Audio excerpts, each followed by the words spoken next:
Good morning, everyone. It is a Monday. We had a really good time Saturday, and I had a really good time hanging out with Lonnie on Sunday. We had a good fellowship, a good meeting Sunday morning, and got to catch up. Um, some interesting things came of the visit. Um, some interesting possibilities. We'll see. Um, I'll give you an update on that once things become a little bit more apparent. Um, Definitely some interesting prospects, though. So we'll see how that pans out in the real world. Um, However, I've good news. I got some good news. Good news. Okay, good news. The good news is Savage Patriots finally got remonetized on YouTube. Savage Patriots finally got remonetized on YouTube. We are stoked about that, happy about that. We can start actually growing the platform for a reason. That'd be great. That'd be great. So I'm happy about that. So happy about that. So but again, any super controversial things that we know for sure YouTube will have an issue with, we will take it still to Rumble. We'll still be streaming on Rumble, but any crazy things that have to do with like the jab or um you know what are controversial topics, we'll take it to Rumble. Okay. So just be aware that we might be talking about something, but we'll let you know at least an episode in advance if it's going to be controversial and where to find us. Okay. And those topics we won't even we won't stream to YouTube at all. Not even to take the chance. Okay. So we don't want to lose monetization a second time. Building it back is difficult, and we don't want to take that chance. Okay. Cool. Hey, welcome to your first live. Welcome. So today we told y'all we were going to get into Ecclesiastes.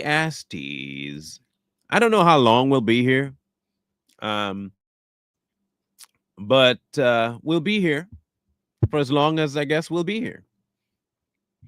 Okay, I'm not trying to rush it. Um,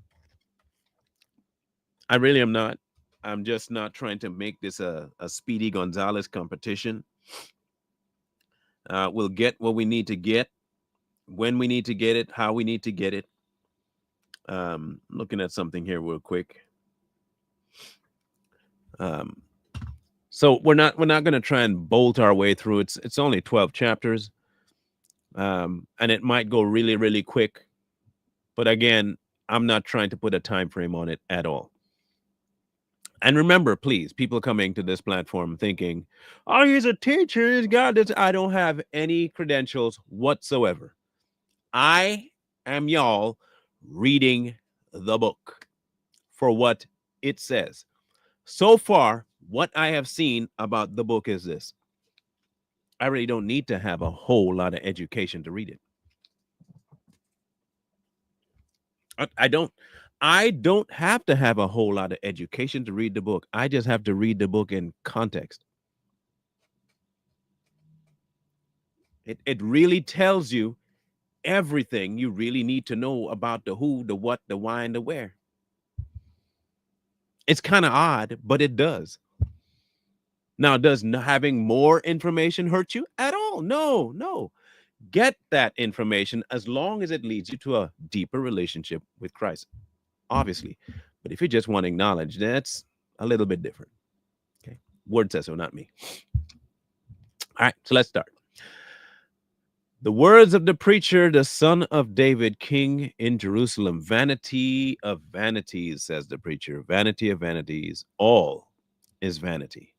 What profit has a man from all his labor in which he toils under the sun? One generation passes away and another generation comes, but the earth abides forever. The sun also rises, the sun also goes down and hastens to the place where it rose. The wind goes towards the south and turns around to the north. The winds whirl about continually and comes again on its circuit. All the rivers run into the sea, yet the sea is not full. The place from which the rivers come, there they return again. All things are full of labor. Man cannot express it. The eye is not satisfied with seeing, nor the ear filled with hearing. If it's one thing I can give so far, Ecclesiastes is this, right? Tell me about it. tell, tell me something I don't know. Or ain't that the truth? Ain't that the truth? Man alive. What kind of man? Having been through labor myself and doing labor and labor and labor and labor and labor and labor and labor, work, 15, 16, 17, 18 hours a day, 4 hours of sleep, 1 hour driving in the morning, 1 hour driving back, then switch jobs to driving 4 hours to one location, 3 to another, and getting home at all kinds of ungodly times of night and having to get up and do it again. Having done all that kind of labor, this seems an awful lot like spinning my wheels. The eye is not satisfied with seeing. I always want to see signs, more wonders, more things, more stuff. The ear never going to get filled of hearing. So far, all factual stuff, nothing to break apart, nothing to deep here. If you've lived any kind of life, you understand what's happening in these verses, right? There's no way you can tell me you don't feel what this just said. If, of course, you've lived any kind of life where you worked, you had bills to pay, and the day seemed to just disappear into night and night disappear into day. Y'all can't tell me you don't feel this. That which has been is what will be. It is what it is. Oh, something tells me that Ecclesiastes will always just be a check mark. That which is done is what will be done, and there is nothing new under the sun. Bars. Is there anything of which it may be said, see, this is new?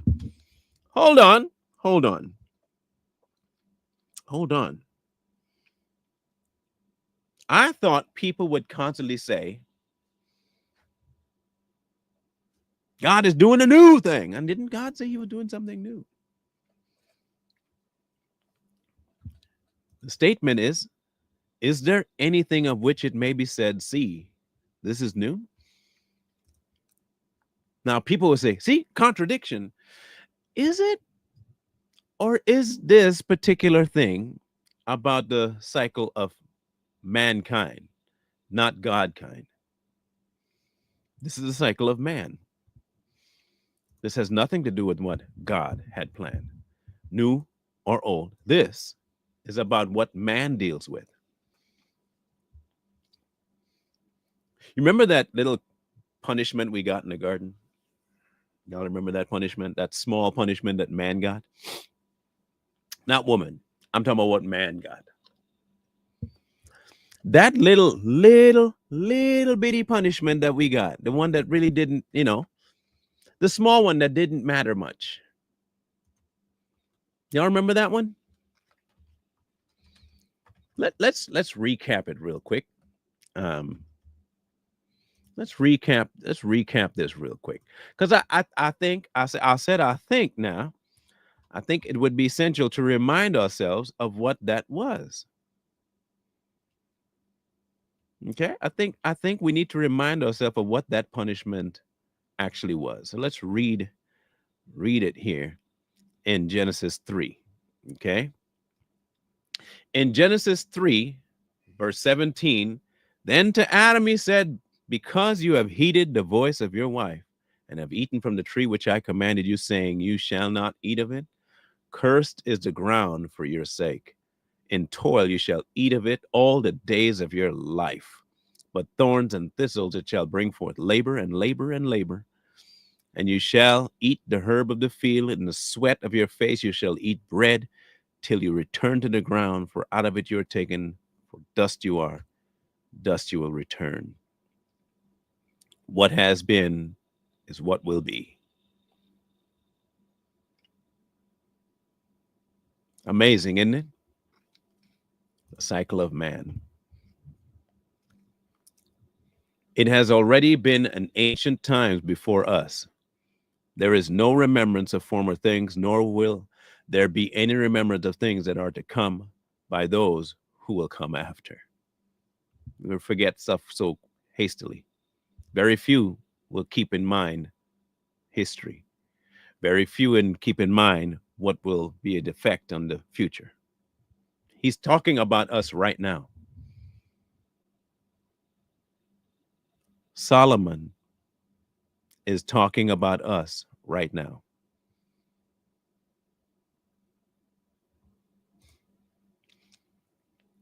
I, the preacher, was king over Israel in Jerusalem, and I set my heart to seek and search out by wisdom concerning all that is done under heaven. This burdensome task God has given to the sons of man, by which they may be exercised. I have seen all the works that are done under the sun, and indeed, all is vanity and grasping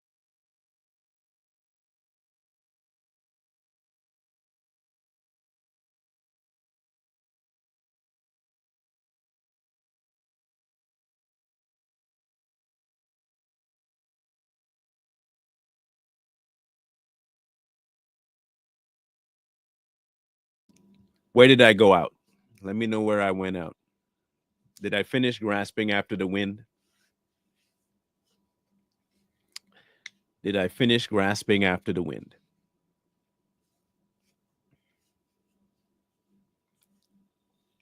Did I finish grasping after the wind? Yes or no? Am I still muted? Please let me know if I'm still muted.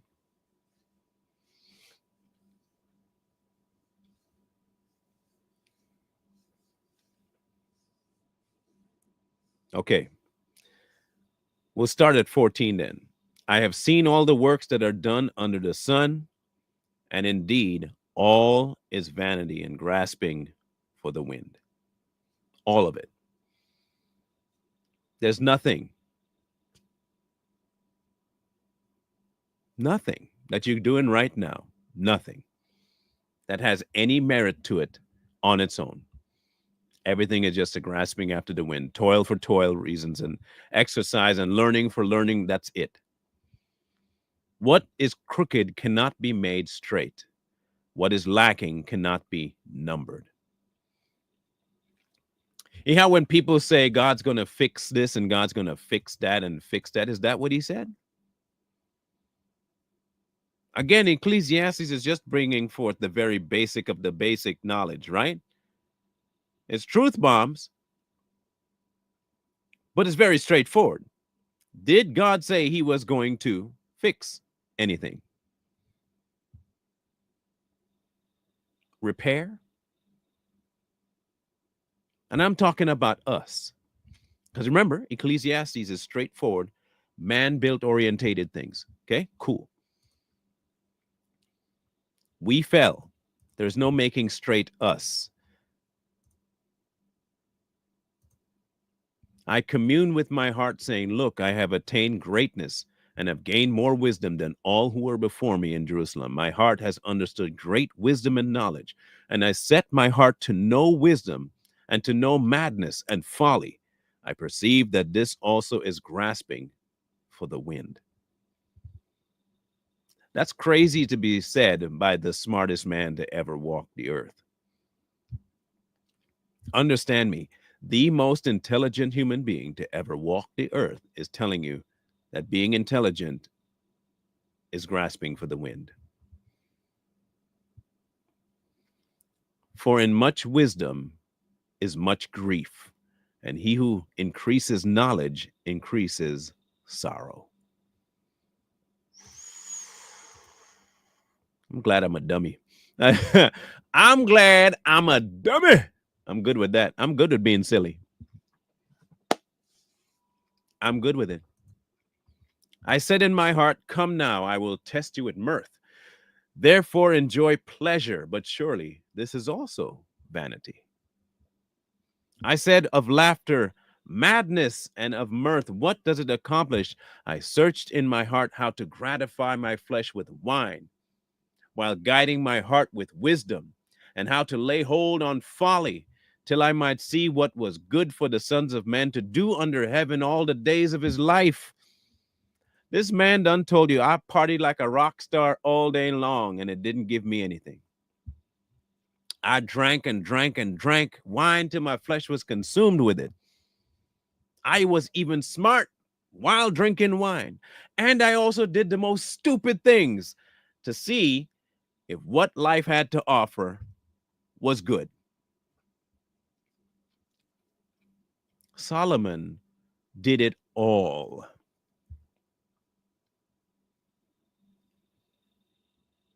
That's crazy work. I made my works great. I built myself houses and planted myself vineyards. I made myself gardens and orchards, and I planted all kinds of fruit trees in them. I made myself water pools from which to water the growing trees of the grove. I required male and female servants and had servants born in my house. Yes, I had greater possessions of herds and flocks than all who were in Jerusalem before me. I also gathered for myself silver and gold and the special treasures of kings and of the provinces. I acquired male and female singers, the delights of sons of men, and musical instruments of all kinds. So I became great and excelled more than all who were before me in Jerusalem. Also, my wisdom remained with me. You talk about a flex. He did it all. Whatever my eyes desired, I did not keep from them. Now, let's stop right there. That alone, just stop right there. Whatever Solomon wanted, he went after.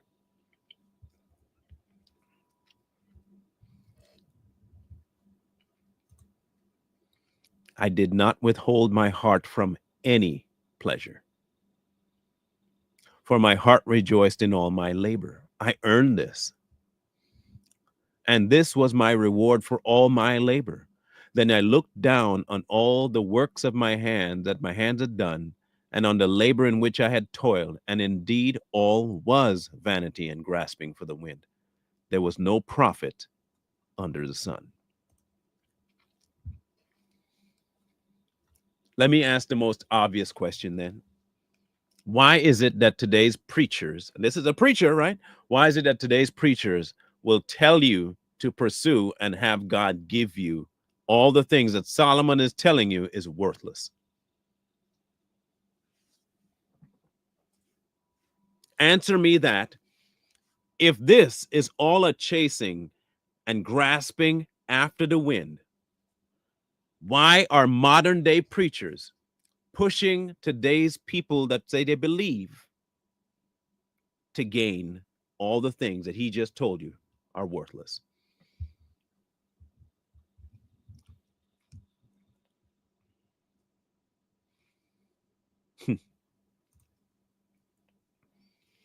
Then I turned myself to consider wisdom and madness and folly. For what can the man do who succeeds the king? Only what he has already done. Then I saw that wisdom excels folly. All light excels darkness. The wise man's eyes are in his head, but the fool walks in darkness. Yet I myself perceived that the same event happens to all of them.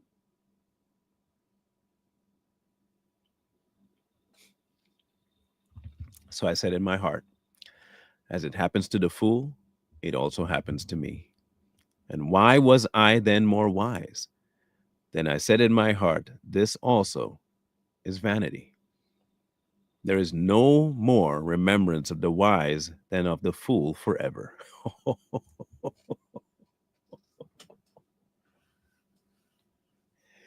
Woo! That one should hurt. That one should hurt. That one should hurt. We try to revere the smart, but you realize that the fool is always mentioned right along as a comparison. So you remember it just as much for being an idiot as you are for being a savant.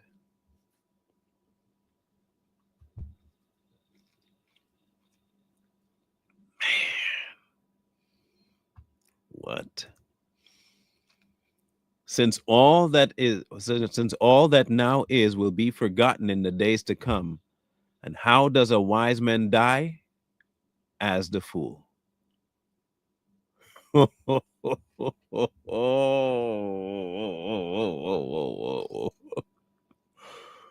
Ah.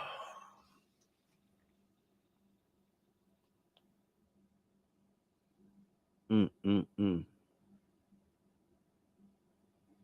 You know, the more we understand certain things about what we want in this world, the more Ecclesiastes will make more sense to us. Solomon's whole life, even though he knew that his father pursued after God, he spent his entire life doing what was good for him, even though he knew because he was the wisest man to do better.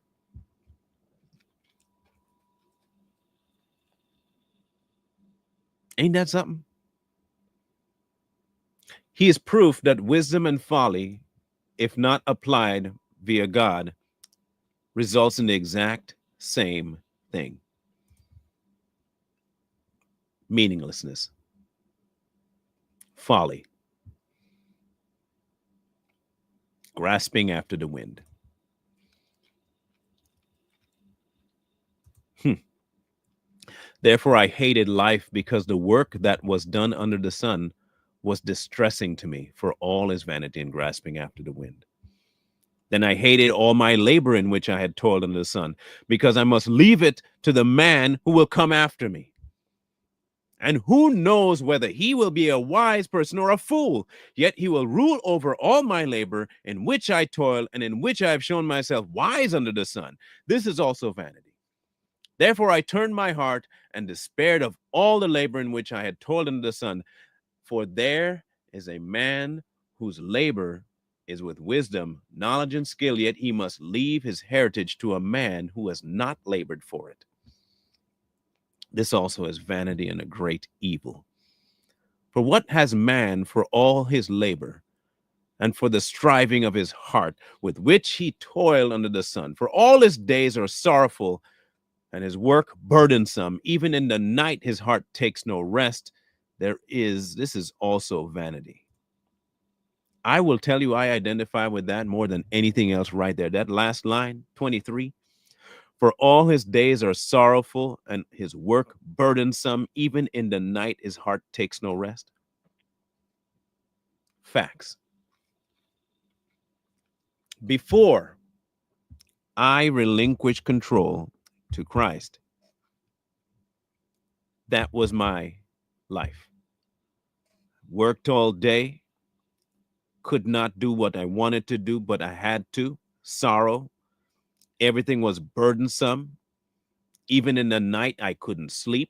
But when I did sleep, my heart was heavy. And all I saw was, this is pointless. I'll grow old. I'll leave it. And I have no idea what's going to happen to it. It's all going to be pointless. I thought this.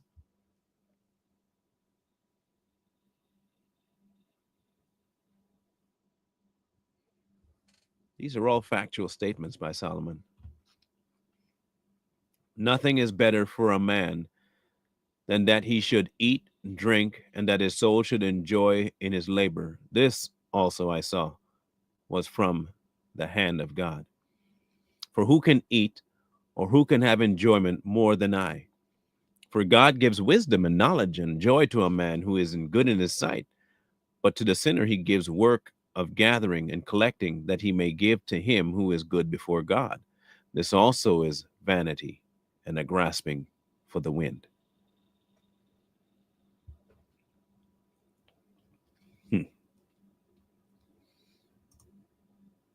3. And this is the one that everybody knows of Ecclesiastes.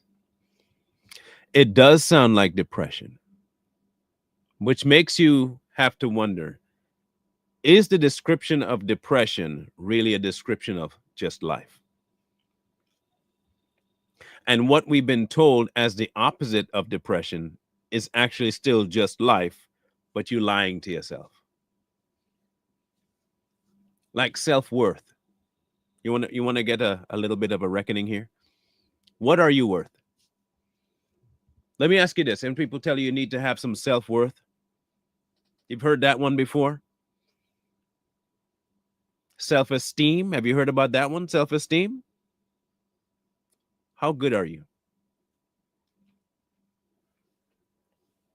Go ahead. We'll come back to 3 in a minute. How good are you? What are you worth?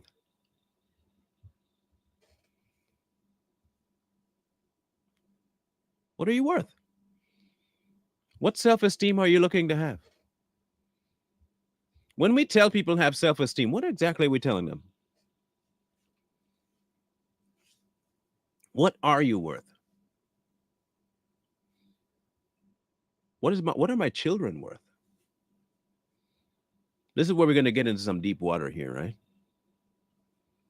Do we tell them that their worth is amazing and they're worth dying for and all that stuff, right? That's what we tell them. Are they precious? Yes, because they're a gift. But what is their worth?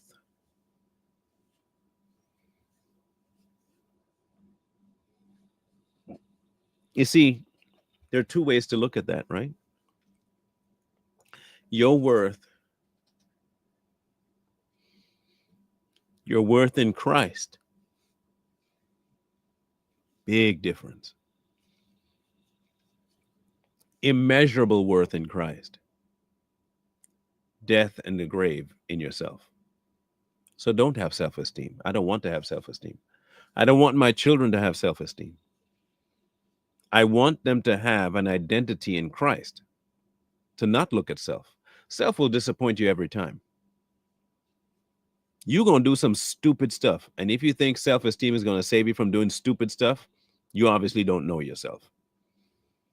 Or you're very deluded to thinking that you're just going to be on top of your game all the time.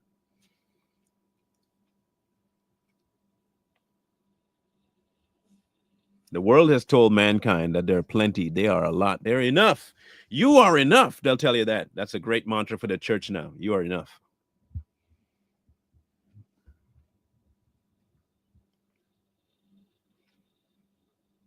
You are enough.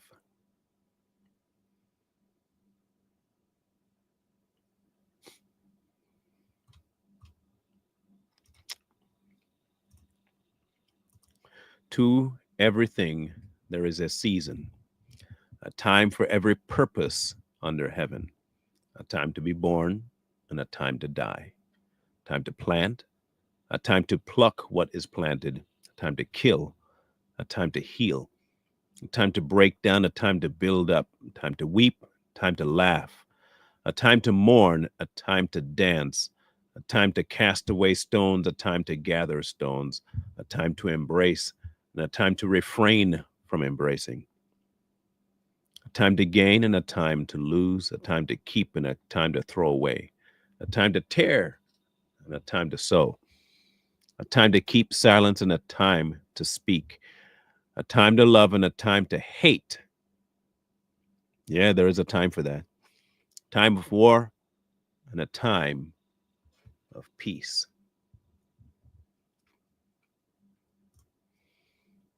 What profit has the worker from that which he labors? I have seen the God given task with which the sons of man are to be occupied. He has made everything beautiful in its time. Also, he has put eternity in their hearts, except that no one can find out the work that God does from beginning to end. I know that nothing is better for them than to rejoice and to do good in their lives, and also that every man should eat and drink and enjoy the good of his labor. It is a gift of God. But Solomon, you said it was a chasing after the wind. Pick a struggle, Solomon.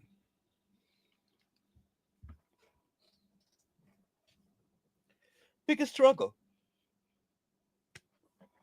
Is he having a hard time picking a struggle? Or has he now introduced something apart from man to the equation? What is the one thing that he just brought into the equation that he did not mention before? God. I know that whatever God does, it shall be forever. He doesn't call that a chasing. Nothing can be added to it, nothing taken from it. God does it that men should fear before him. That which has already been, and what is to be has already been. And God requires an account of what is past.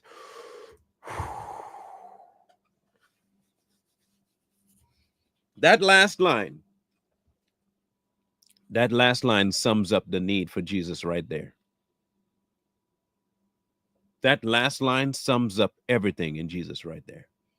Why?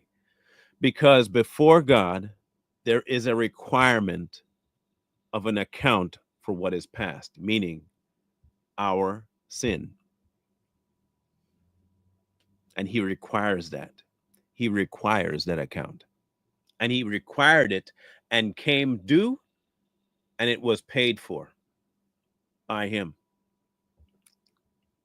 The debt was to him, and he paid the debt. Ain't that crazy that the debt was just paid, and he wasn't the one that owed it? Moreover, I saw under the sun, in the place of judgment, wickedness was there, and in the place of righteousness, iniquity was there. And I said in my heart, God shall judge the righteous and the wicked, for there is a time for every purpose and for every work. In my heart, concerning the conditions of the sons of man, God tests them, that they may see that they themselves are like animals.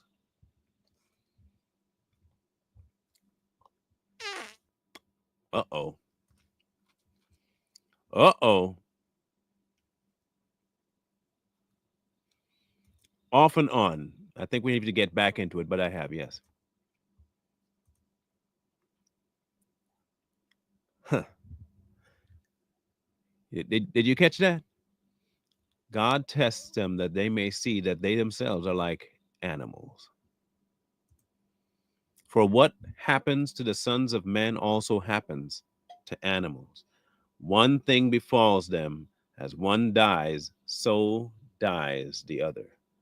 Surely they all have one breath. Man has no advantage over animals, for all is vanity.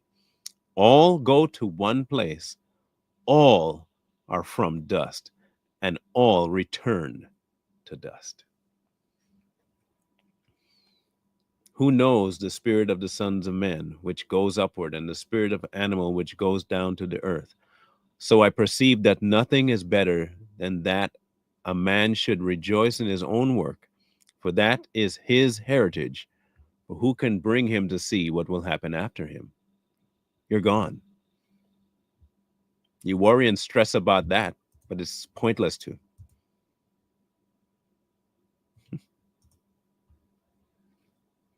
Then I returned and considered all the oppression that is done under the sun. And look, the tears of the oppressed, but they have no comforter. On the side of the oppressors there is power, but they have no comforter.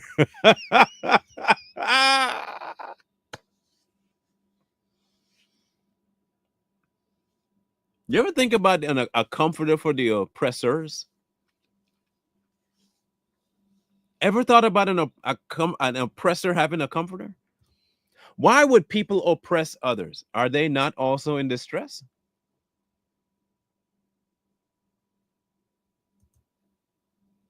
They're looking for a comforter too. The oppressed need a comforter for being oppressed, and the oppressor needs a comforter for their reasons to oppress. Therefore, I praise the dead who are already dead more than the living who are still alive. Yet better than both is he who has never existed, who has not seen the evil work that is done under the sun.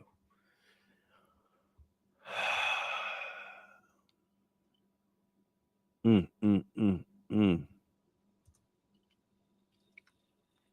Again, I saw that for all toil and every skillful work, a man is envied by his neighbor.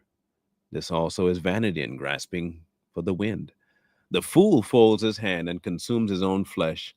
Better a handful with quietness than both hands full together with toil and grasping for the wind.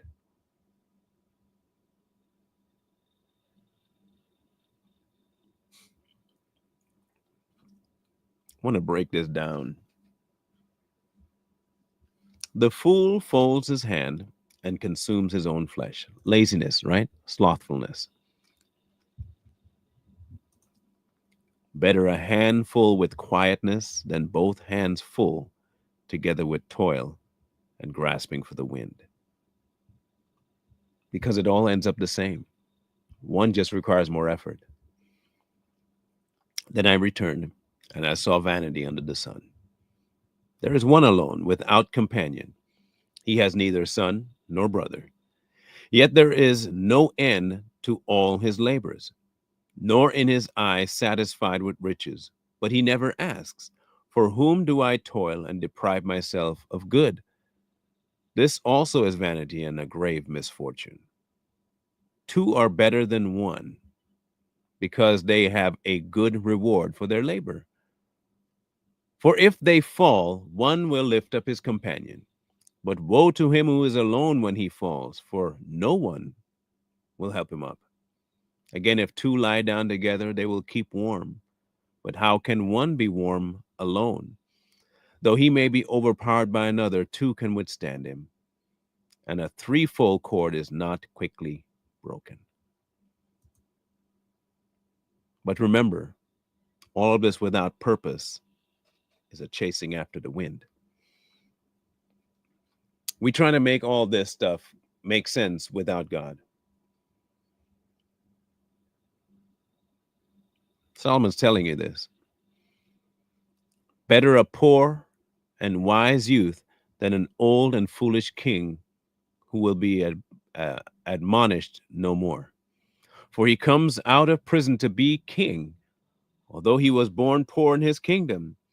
I saw all the living who walk under the sun. They were with the second youth who stands in his place. There was no end to all the people over whom he was made king. Yet those who come afterward will not rejoice in him. Surely this also is vanity and grasping for the wind. Solomon tackles every issue we have today. It does. It tackles all of it. It tackles everything.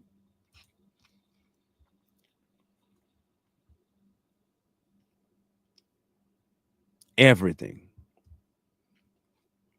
Walk prudently when you go to the house of God, and draw near to hear rather than to give the sacrifice of fools, for they do not know that they do evil.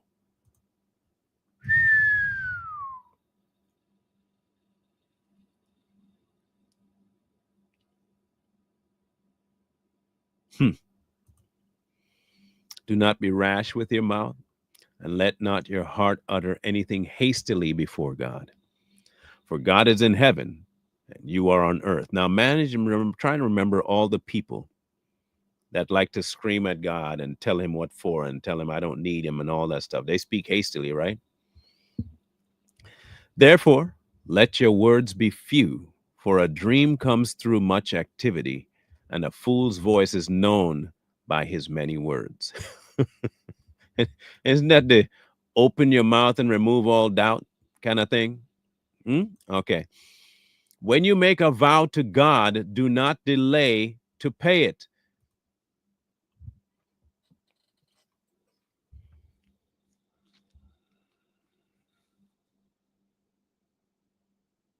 How many of you have made promises to God and are yet to make good on it? How many of us have made a vow to God and have delayed fulfilling it?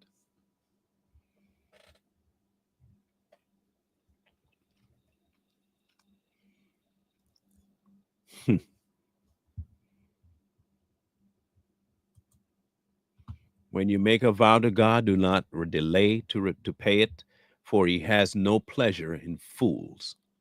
Pay what you have vowed. Better not to vow than to vow and not pay.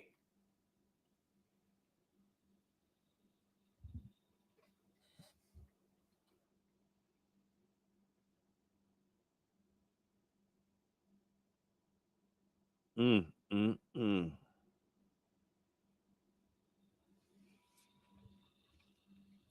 Man, always, always. Do not let your mouth cause your flesh to sin, nor say before the messenger of God that it was an error. Why should God be angry at your excuse and destroy the work of your hands? For if the multitude of dreams and many words there are is also vanity, but fear God.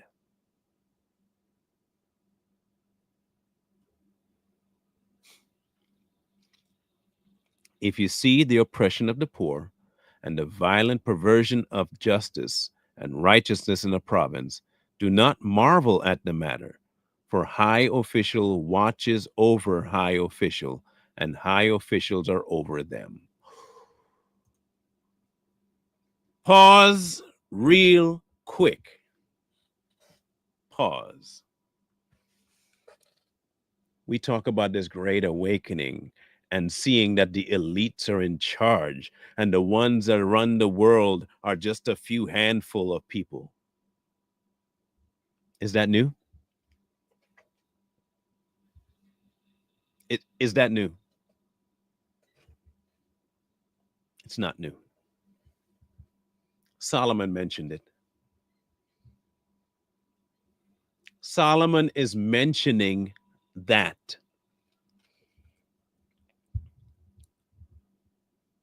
Ain't that crazy? People, listen. That is crazy.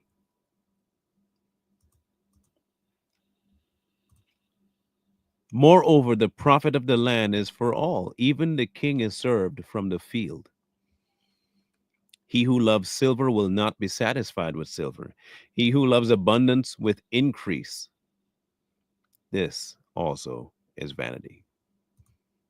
That's why people want, and then they get, and they want, and then they get, then they want, and they get, then they want and want.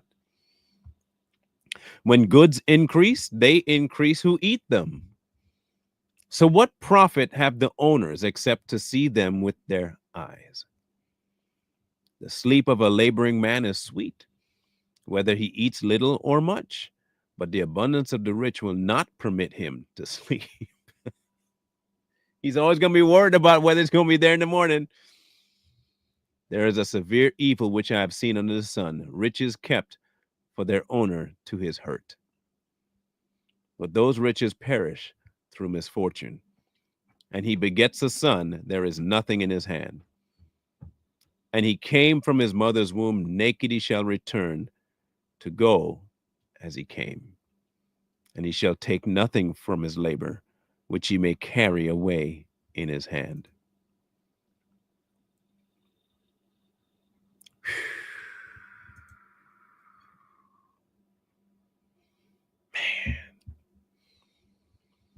And this also is a severe evil.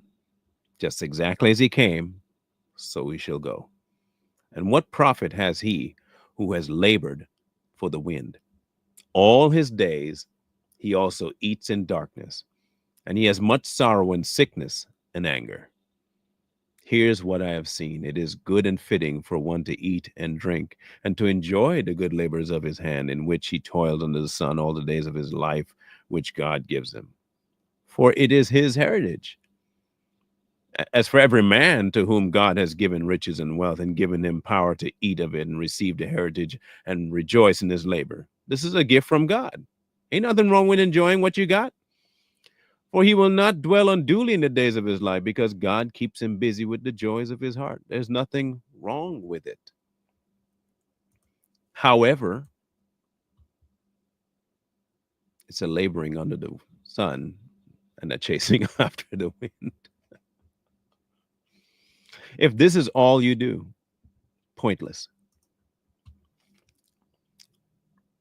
There is an evil which I have seen under the sun, and it is common among men. A man to whom God has given riches and wealth and honor, so that he lacks nothing for himself and all he desires, yet God does not give him power to eat of it, but a foreigner consumes it. This is vanity, and it is an evil affliction.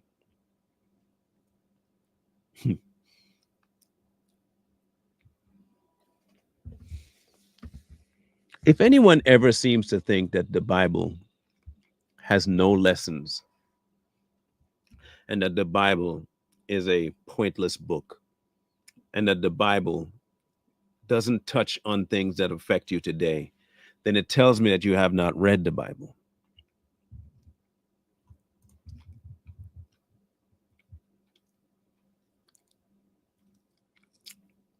Hmm. If a man begets 100 children and lives many years, so that the days of his years are many, but his soul is not satisfied with goodness, or indeed he has no burial, I say that a stillborn child is better than he. Dang. What? Now, listen to this, please. Listen to this statement. If a man begets 100 children and lives many years, so that the days of his years are many, but his soul is not satisfied with goodness, or his or indeed he has no burial, I say that a stillborn child is better than he.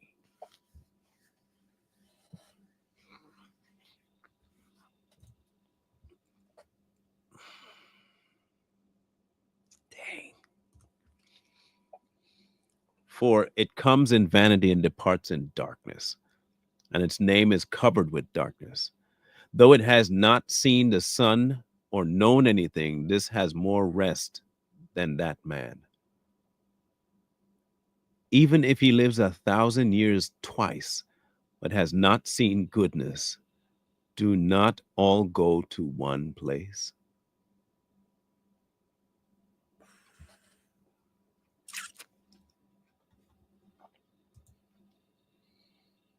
Mm.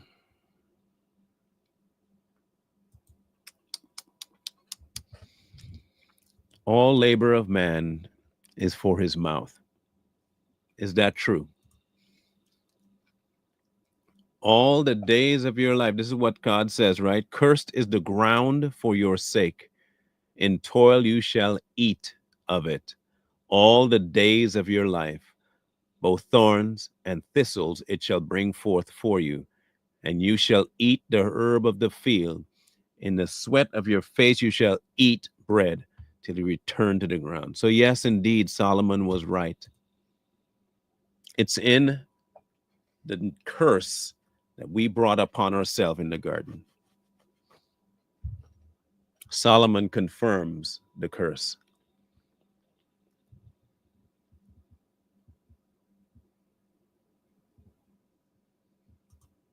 Hmm. Wow. All the labor of a man is for his mouth, and yet the soul is not satisfied. Hence Christ. For what more has the wise man than the fool? What does the poor man have who knows how to walk before the living. Better is the sight of the eyes of the wandering of desire. This is also vanity and a grasping of the wind. Whatever one is, he has already he has been named already, for it is known that he is a man, and he cannot contend with him who is mightier than he, him, God, mightier than he. Since there are many things that increase vanity, how is man the better? Do you know what Ecclesiastes really is telling us?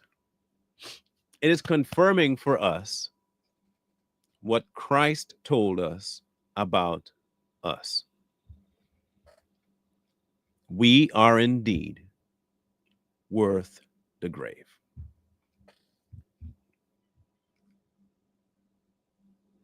We are worth the grave.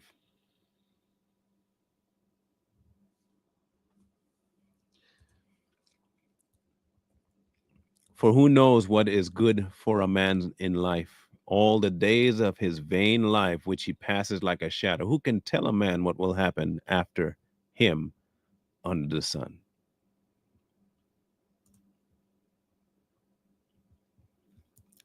A good name is better than precious ointment, and the day of death than the day of one's birth. You ever notice that we do the opposite? We celebrate the birth, but we don't really celebrate, we mourn the exit.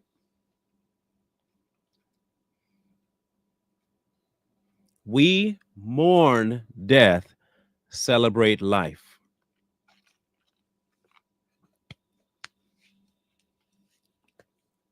We celebrate the entry into turmoil, into stress, into sin, and we mourn the exit of it if one's a believer into life. I'm not saying we shouldn't relish the sanctity of life. That's a God-given gift. I'm not saying no. But our viewpoint is really skewed, isn't it? Our viewpoint's really skewed. We have this idea that the entering into life is worth more celebration than the entry into death, which is actually, if you're a believer, an entry into life. Hmm. Better to go to the house of mourning than to go into the house of feasting, for that is the end of all men, and the living will take it to heart.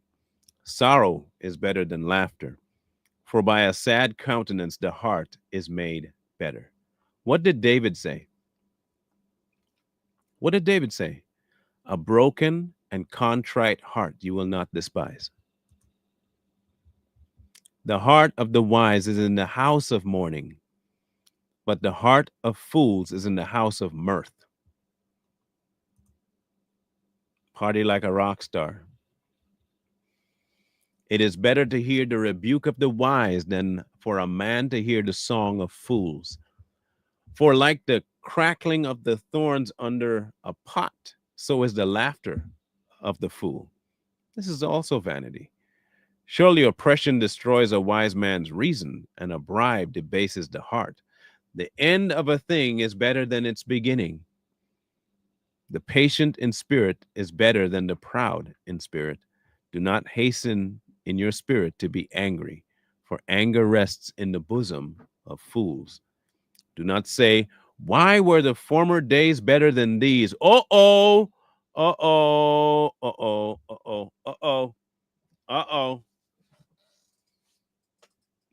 Guilty, guilty, guilty, guilty, guilty. Oh my, oh my, oh my, oh my.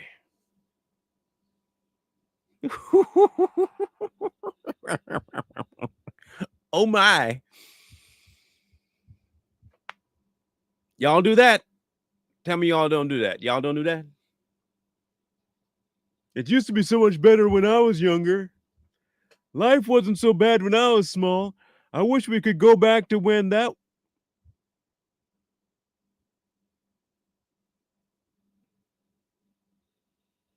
Man, I'd go back to. Do not say, why were the former days better than these? For you do not inquire wisely concerning this.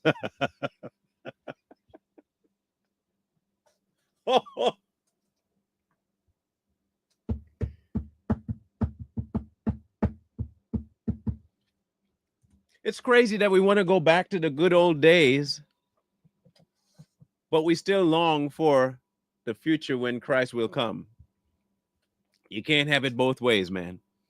You can't. I can't have it both ways where I want things to go back to where they were, but I want things to progress in more evil so that the end of time gets here quicker. Because that's what he told you would happen. There will come a time of evil that will have never been seen before on earth.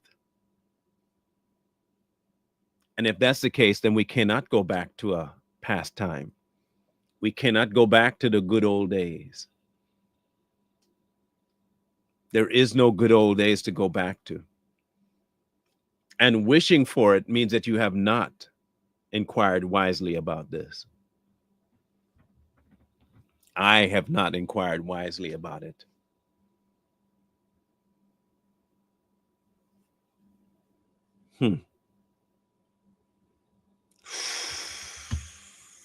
Talk about reality check. Wisdom is good with an inheritance and profitable to those who see the sun. For wisdom is a defense as money is a defense. But the excellence of knowledge is that wisdom gives life to those who have it. Money doesn't do that. Consider the work of God, for who can make straight what he has made crooked? In the days of prosperity, be joyful, but in the day of adversity, consider. Surely God has appointed the one as well as the other. Oh, my goodness gracious, goodness gracious. There we go. There we go. Sober that up for you real quick. Sober that up quickly. What? In the day of prosperity, be joyful, but in the day of adversity, consider this. Surely God has appointed one as well as the other to every season. Turn, turn, turn, turn, so that man can find out nothing that will come after him. I have seen everything in my days of vanity. There is a just man who perishes in his righteousness, and there is a wicked man who prolongs life in his wickedness. Do not be overly righteous, nor be overly wise. Why should you destroy yourself? Do not be overly wicked, nor be foolish.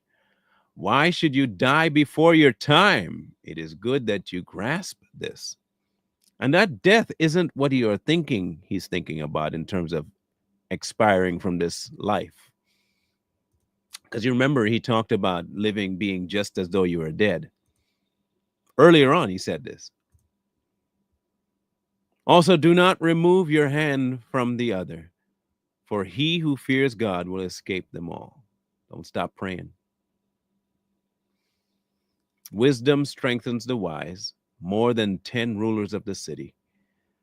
For there is not a just man on earth who does good and does not sin.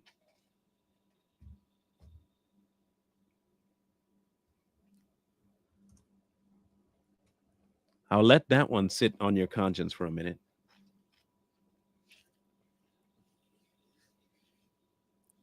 For there is not a just man on earth who does good and does not sin.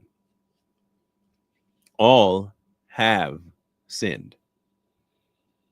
There is no goodness you can bring to the table to say that Christ will leave you with that one monicum of good and use it for his kingdom because you're that good.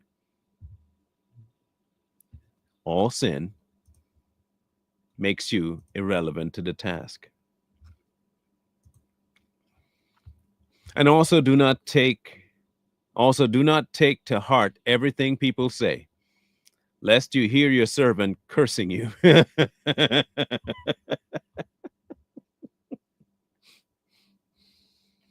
Don't let everybody's words mess with you, man. People gonna say what they gonna say. They gonna call you what they gonna call you. Let them. It's all good. Let it go. For many times also your own heart has known that even you have cursed others. All this I have proved by wisdom. I said, I will be wise, but it was far from me. As for that which is far off and exceedingly deep, who can find it? I applied my heart to know, to search and seek out wisdom and the reason of things, to know the wickedness of folly and even the foolishness and madness. And I have more bitter, and I find more bitter than death, the woman whose heart it is snares and nets, whose hands are fetters. He who pleases God shall escape from her, but the sinner shall be trapped by her. Here's what I have found, says the preacher, adding one thing to another to find out the reason which my soul seeks, but I cannot find. One man among 1,000 I have found, but a woman among all these I have not found. Truly, this only I have found, that God made man upright, but they have sought out many schemes.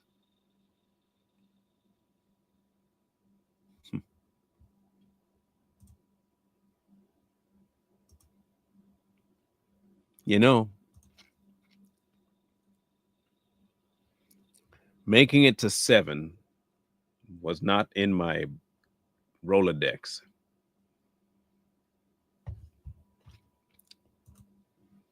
But it, like I told you at the beginning, did I not say that the Bible is pretty stinking straightforward, right?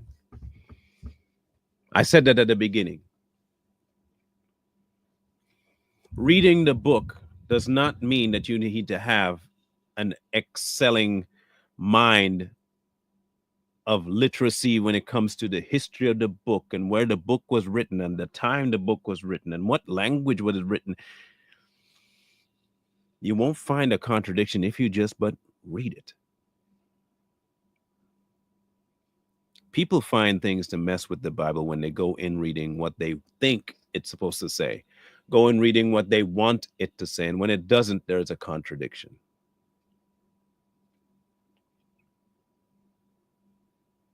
Even in Ecclesiastes, he's tackling modern day problems and issues in some of the most natural ways ever. Just for a wise man, his delivery is simple.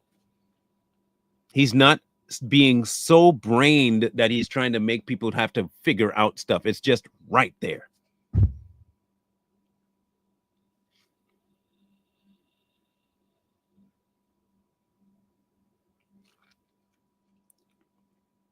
In any case, we'll pick up from 8 to 12 tomorrow.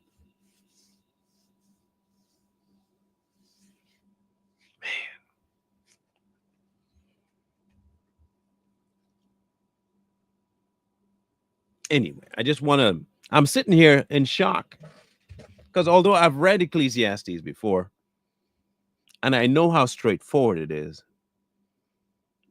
it's been a while since I've been through the entire book itself. It's been a while. And I have to think to myself, how often it is that I ignore rational thinking because I don't want it to be true. I just don't want what I'm hearing to be true. I will ignore what God is directly saying to me because I don't want what he's saying to be true.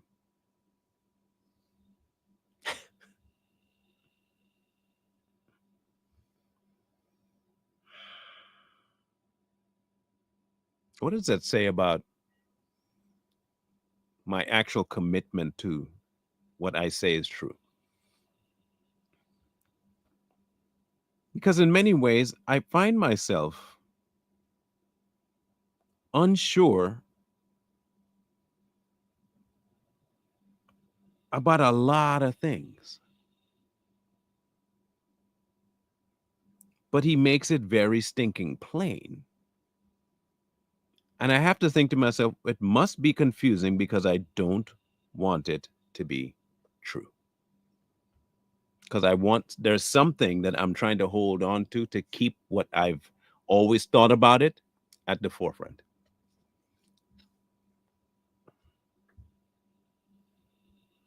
That has to be it.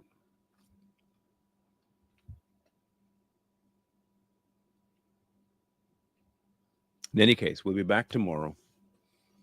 Some things to ponder. And we'll go into the rest of Ecclesiastes. We'll go into the rest of it. Appreciate you guys. Mean it. We'll be back with Savage Patriots this afternoon, 6:30. And we'll be talking about the Cracker Barrel and Jaguar, the Jaguar logo and all that stuff. The whole woke culture thing that's been hitting enterprises today. We'll be tackling all of that. So join us today at 6:30, and we'll talk about it. And I'll see you guys in the morning, God willing, for another continuation of Ecclesiastes. Scrolling at the bottom, you know what to do. I appreciate all that you guys do. And when I know more about the pending possibilities, I'll let you guys in on it, and we'll see how that turns out. Wisdom calls to you from the street, so please, please, please find wisdom. Peace. Hold tight the dreams, for if dreams die.